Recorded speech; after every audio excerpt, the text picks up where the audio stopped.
At my grandfather's funeral, my cousins inherited his yacht, his penthouse, and his $27 million tech firm. I was handed a small, crumpled envelope. The room laughed when I opened it. Inside, just a single plane ticket to Rome. I was confused, I was humiliated. But I went. When I landed, a driver was holding a sign with my name. He said 6 words. 6 words that changed my entire life. This is a story you have to hear to believe. The ending will absolutely shock you. If you love stories about unexpected twists and karma, do me a favor. Hit like, subscribe, and tell me in the comments what you think those 6 words were. Stay tuned to Inspiration Seeker, because we're just getting started. The air in that lawyer's office was so cold, so sterile, you could practically smell the money. We were on the 50th floor of a glass tower in San Francisco. Through the floor-to-ceiling window, the Golden Gate Bridge looked like a tiny red toy. It felt a million miles away. I just sat there, sweating in a suit I'd borrowed from my roommate. It was itchy, and the collar felt like it was trying to choke me. I didn't belong there.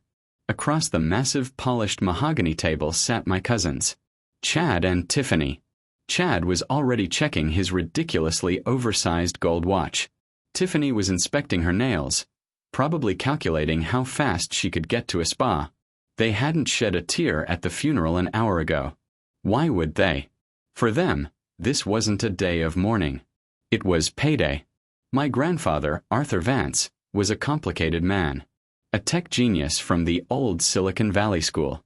He was eccentric, brilliant, and gone. The lawyer, a man named Harrison who looked more like a predator than a public servant, cleared his throat. The sound echoed in the dead-silent room. He began to read the will. It was exactly what everyone expected. To my grandson, Chad Vance. He droned. I bequeath controlling interest in Vance Innovations. $27 million. Just like that. Chad gave a short, curt nod, like he was accepting a business proposal, not the life's work of our grandfather. To my granddaughter, Tiffany Vance. Harrison continued, I bequeath the penthouse apartment on Russian Hill and the 80-foot yacht, the Albatross, currently docked in Sausalito. Tiffany let out a tiny, satisfied sigh. She and Chad exchanged that look. The one they'd always shared. The we won look. They were the heirs. I was the footnote. I, Jake Sullivan, the artistic failure. The grandson who studied history instead of finance. I braced myself. I figured I'd get, I don't know, $1,000. An old painting. Harrison rustled his papers, and I had no idea what was coming. Mr. Harrison shuffled the last of his pristine, heavyweight bond papers. He adjusted his glasses, peering at the final sheet as if it were an inconvenience. Ah, yes. And finally, to my grandson, Jake Sullivan. The room's attention snapped to me. It felt like being under a spotlight in a holding cell. Chad leaned back, crossing his arms with a smug grin. Tiffany was already texting, but she looked up, a bored, dismissive arch to her eyebrow. Harrison didn't reach for another document. Instead, he opened a drawer in the giant mahogany desk. He fished around for a moment before pulling out an envelope. It wasn't like the official, embossed packets he'd given my cousins. This was a small, standard business envelope. It was wrinkled, like it had been carried around in someone's back pocket for a week. My name, Jake, was scrawled on the front in my grandfather's chaotic blue pen handwriting. Harrison slid it across the table. It stopped inches from my hand. It looked pathetic. What is it, Jake? Chad snickered, his voice booming in the quiet room. Stock in a failed coffee shop? My face burned. I picked it up. It was light. Too light.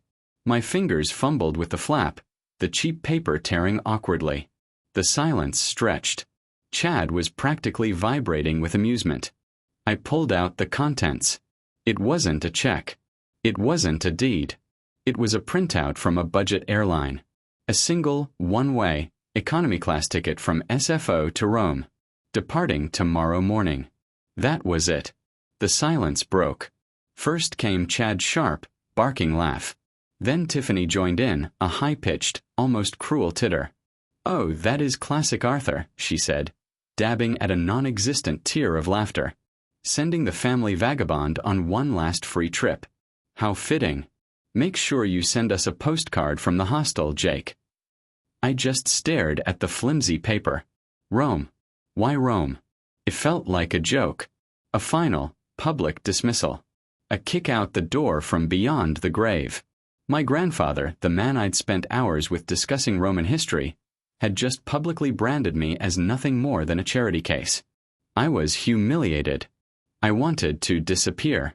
I just nodded, folding the ticket and pushing it into my pocket. As I stood up, desperate to escape, I caught Mr. Harrison's eye. He wasn't laughing.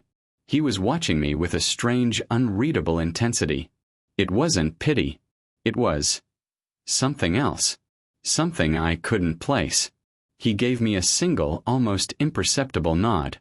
I didn't know it then, but that was the first clue. That night, I was back in my tiny apartment in Oakland. It was a world away from Russian Hill. The only view I had was a brick wall and a fire escape. The contrast had never felt so sharp. I tossed the borrowed suit onto my unmade bed. The plane ticket lay on my worn-out desk, looking pathetic under the glow of my cheap lamp. I picked it up, ready to rip it into 100 pieces. A $1,200 flight. My cousins got a $27 million company, and I got a $1,200 go-away present. I was angry. I was hurt. What was the point? To fly to Rome, spend 2 days in a hostel I couldn't afford, and then, what? Beg for money to fly home? It was a cruel, meaningless gesture. My hand was literally crumpling the ticket. When I stopped, my eyes drifted to my bookshelf, overflowing with history texts. And suddenly, I wasn't in my apartment anymore.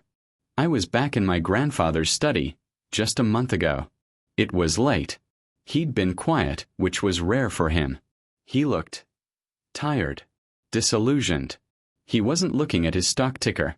He was staring at a small, intricate model of a Roman aqueduct on his desk.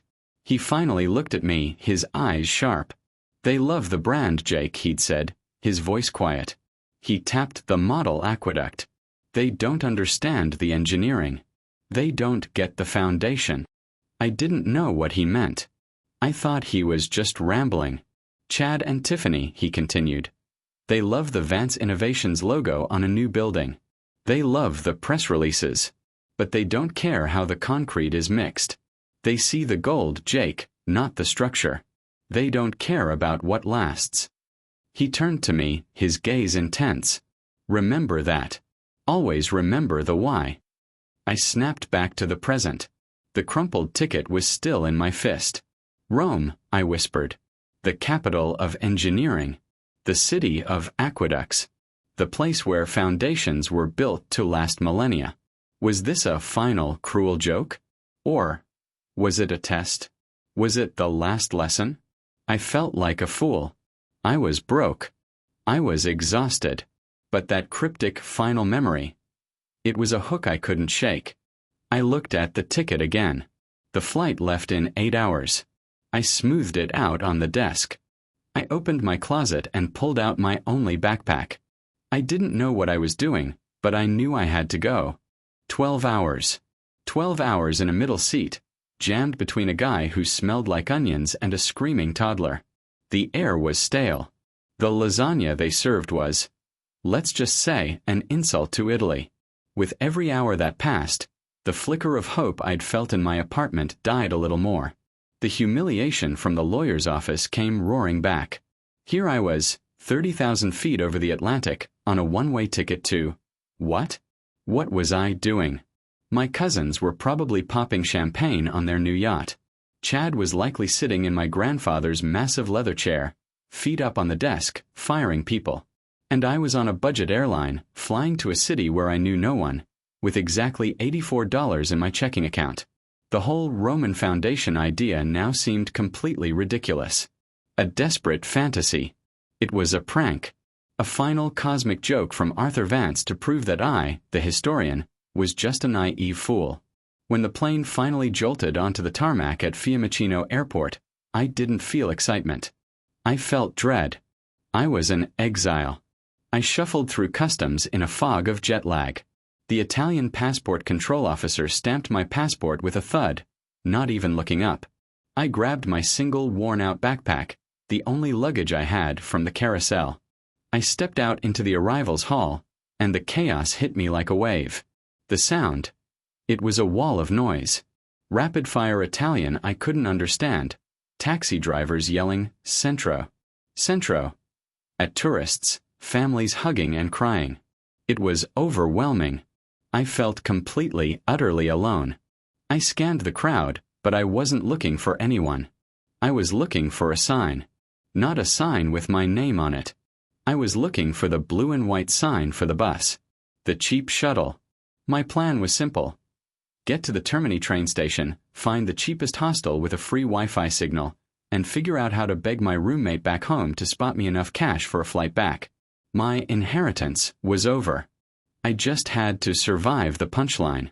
The arrivals hall at Fiumicino was a sea of people. My eyes were gritty from the flight, and the air was thick with the smell of espresso and perfume.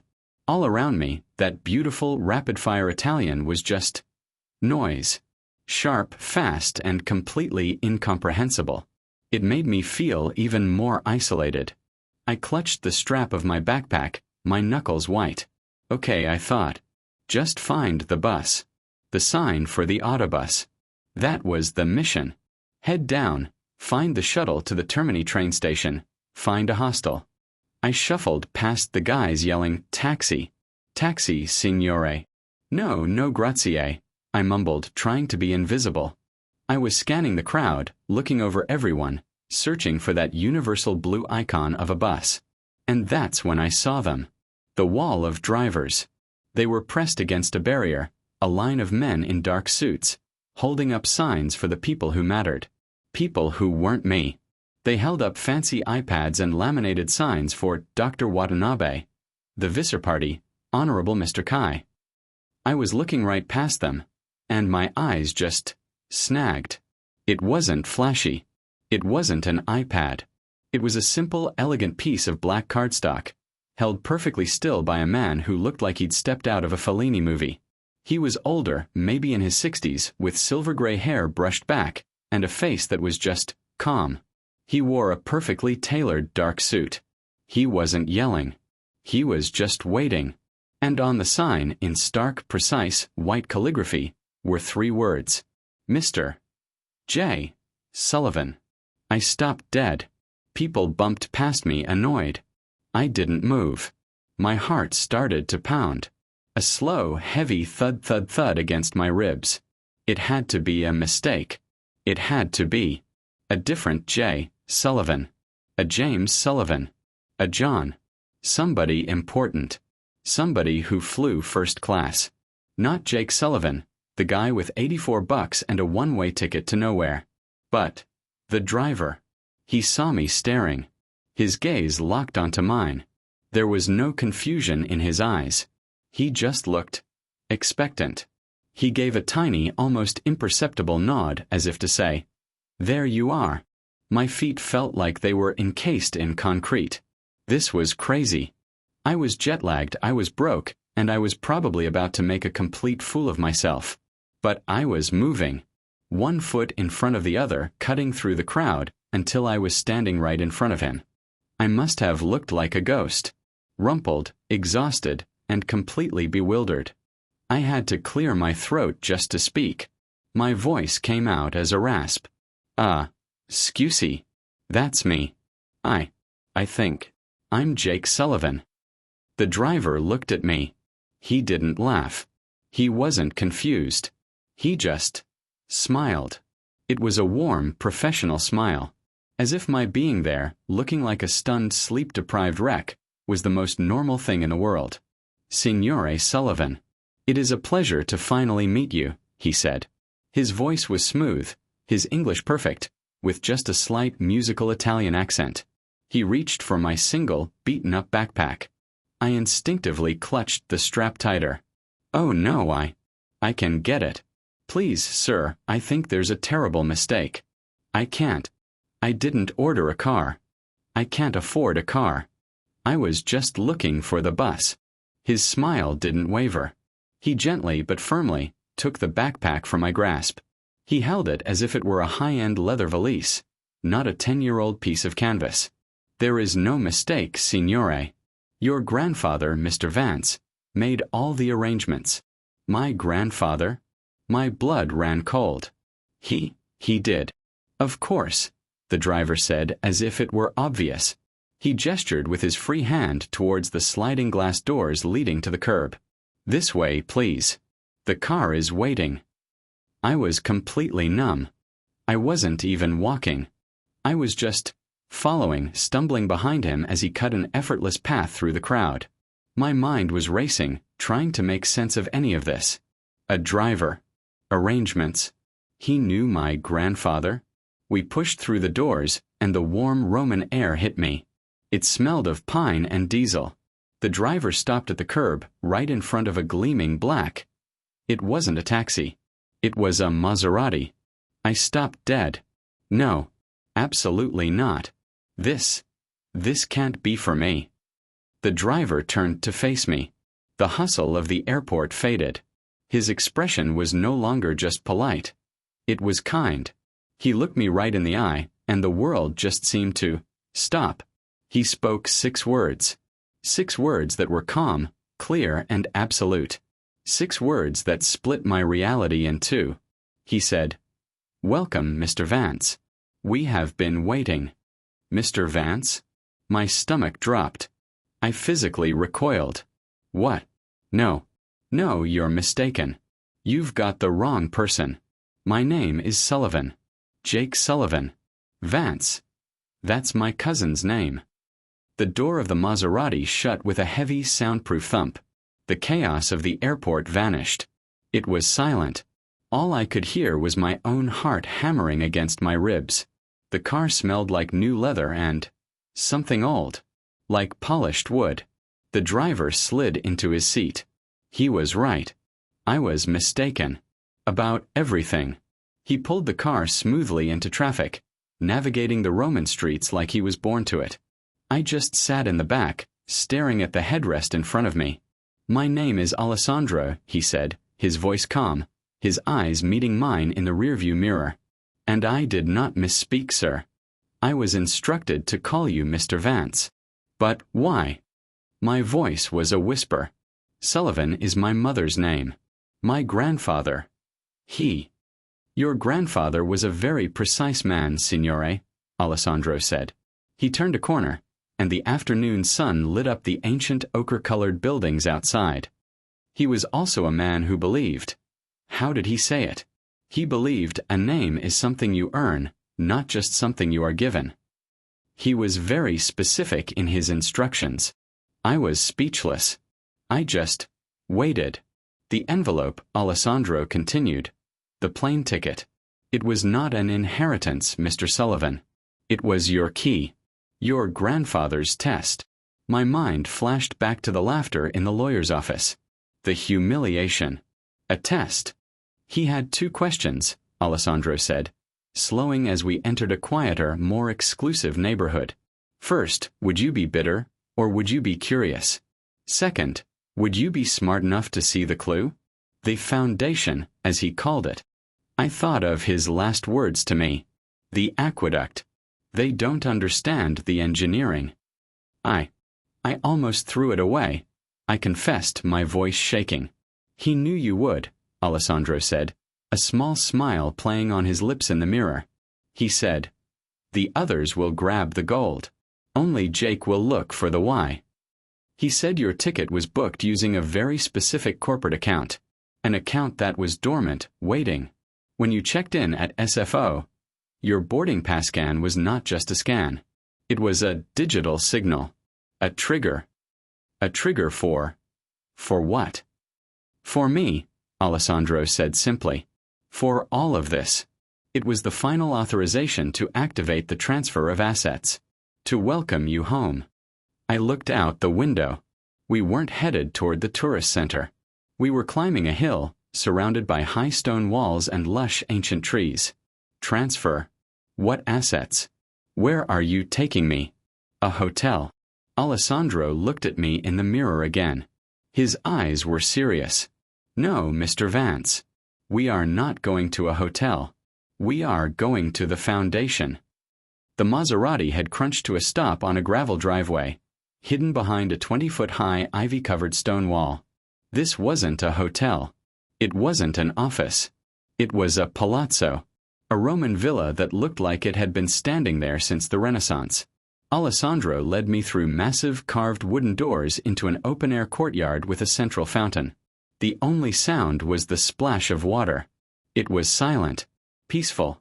It smelled like cypress trees and old stone. Where? I started to ask, but Alessandro just jested me inside. The main hall was overwhelming. It wasn't flashy like my cousin's penthouse, all glass and chrome. This was the opposite. It was real. The floors were time-worn marble. The walls were lined, floor to ceiling, with books. Thousands of them.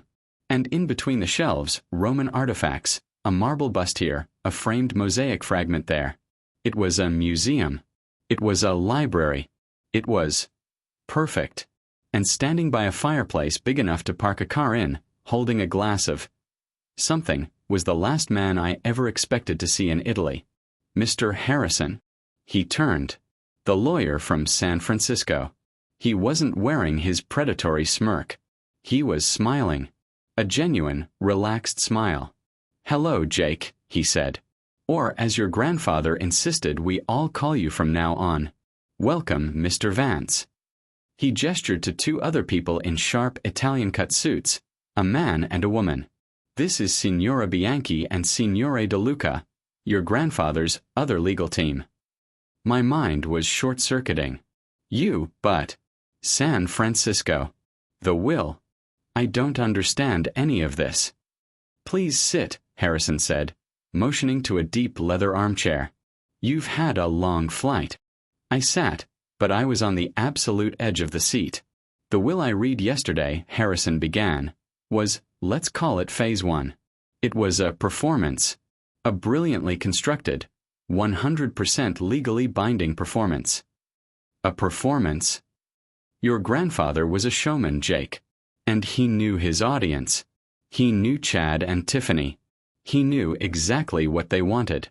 So, he gave it to them. He took a sip from his glass. He gave them Vance Innovations. The penthouse. The yacht. The brand. "So, what's this?" I asked, my voice shaking. "Is this some kind of consolation prize?" Harrison actually laughed. A real, deep laugh. "Jake, this is the point. You need to understand. Vance Innovations, that $27 million company? It's a house of cards." The air in my lungs just stopped. "What do you mean?" "I mean," Harrison said, his voice dropping, becoming surgically precise, "that for the last 5 years, Arthur Vance has been systematically leveraging every single asset out of that company. He used it as his personal piggy bank to fund his real project. The company isn't worth $27 million, Jake. It is currently saddled with $30 million in corporate debt and balloon payment loans, all of which come due in about 90 days. I couldn't speak. "Chad and Tiffany," Harrison continued, "are so busy celebrating they haven't even read the balance sheets. They didn't inherit a $27 million company. They inherited a $30 million anchor. They wanted the penthouse? It's mortgaged to the hilt. The yacht? It's a lease. They wanted the company. They can have the work. They can have the brand. And they can have the bankruptcy that comes with it. Your grandfather left them a sinking ship. I just sat there trying to make my lungs work. They're ruined," I whispered. My first thought wasn't triumph. It was vertigo. The scale of my grandfather's play was terrifying. He bankrupted them. "He gave them a choice," Harrison corrected, his voice sharp, devoid of pity. "He gave them the keys to the kingdom. They were just too arrogant and too lazy to look in the engine room. He called it a self-correcting market. They valued the brand, so he left them the brand. And all the liabilities that came with it." He paused. then walked over from the fireplace and stood in front of me. "But that," he said, "is their problem. We are here to discuss your problem." "My problem?" I said, my voice cracking. I have $84. I think their problem is a little bigger." A genuine smile touched Harrison's lips. "Jake, your grandfather didn't just leave you out of that disastrous will. He created an entirely separate one. The real one." He gestured to the entire magnificent room. The books. The art. The ancient stone. "This isn't a house, Jake. This is the headquarters. This is your inheritance." I was still lost. The headquarters for what? The Italian lawyer, Signora Bianchi, spoke for the first time. Her voice was as sharp and precise as her suit. "This is the Vance Foundation, a multi-billion-dollar private equity firm and historical preservation trust, quietly registered in Italy and managed from this palazzo for the last 5 years." My brain just stalled. "Billion." Arthur was a genius, Harrison picked up, his voice filled with a professional awe I had never heard from him before. While Chad and Tiffany were busy holding press conferences and redesigning the company logo, Arthur was liquidating. He wasn't selling company stock. He was selling his personal assets, his patents, his offshore holdings, his private real estate in New York, London, and Tokyo. He funneled all of it, every last dime of his real wealth, into the foundation. I gripped the armrests, trying to anchor myself. How much? Signora Bianchi looked at a document on the table. As of this morning's market close, the foundation's assets total $2.7 miliardi di dollari. I stared at her blankly. Harrison translated, enunciating every syllable. $2.7 billion. With a B. I shot out of the chair. I couldn't breathe. No, that's impossible. Why me? I'm a historian. I teach part-time. I don't know how to run that. That, Harrison said, his voice suddenly booming with passion, is exactly why. He pointed a finger at me, not in accusation, but in anointment. Your grandfather already had people who understood spreadsheets. He had Chad. He had Tiffany. And they were running his legacy straight into the ground. He didn't need another banker, Jake. He needed someone who understood his why. He needed someone who understood what lasts. They see a 2,000-year-old building and want to tear it down for a glass condo. You see it and understand the engineering that made it last. He didn't leave you a pile of money, Jake. He left you a purpose. I stood there, my ears ringing. $2.7 billion. The number was just static. It was too big to be real. It was an abstraction. But purpose. Harrison's word. That felt real. That felt heavy. That felt like stone. He left one last thing for you, Harrison said, his voice softening. He walked to a massive 400-year-old carved wooden desk that sat in the center of the room. It wasn't in a drawer. It was sitting right on the leather inlay. A single, thick, cream-colored envelope. My name was on the front, in that same familiar chaotic blue ink. Jake. Not Mr. Vance. Not Mr. Sullivan. Just Jake. My hands were shaking. I wasn't just tired anymore. I was vibrating. I took the envelope. It was heavy. I broke the wax seal, a V intertwined with a Roman eagle, and unfolded the single sheet of paper inside. The letter was short. I read it, and it felt like my grandfather was in the room, speaking right into my ear. Jake, it said, if you're reading this, it means you passed the test. It means you were curious enough to get on the plane.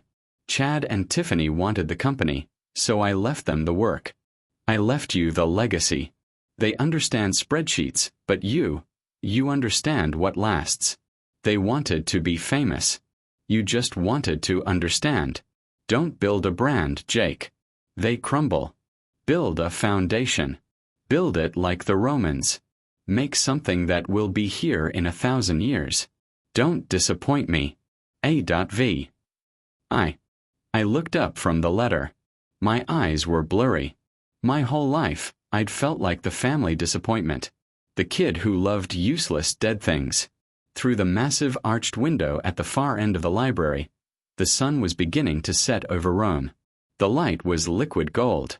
He bought this palazzo for one reason, Harrison said quietly, as if sensing my thoughts. Look. I walked to the window, the heavy paper clutched in my fist. The palazzo was high on a hill, and the view, it wasn't just a garden. It was a direct, perfect, unobstructed view over the entire ancient city. And right there, bathed in that impossible golden light, was the Roman Forum, the ruins of the empire. I stared at the broken columns, the collapsed arches, the massive exposed stones. My whole life, I'd seen them as ruins, as history, as something dead. But in that second I finally understood. My grandfather was right. The brand, Vance Innovations, that was the real ruin. It was a shiny new building just waiting to collapse. The stone, the engineering, the idea, this was what lasted. My cousins had inherited the show. I had inherited the foundation. The game was over. And my work, my real work, was just beginning.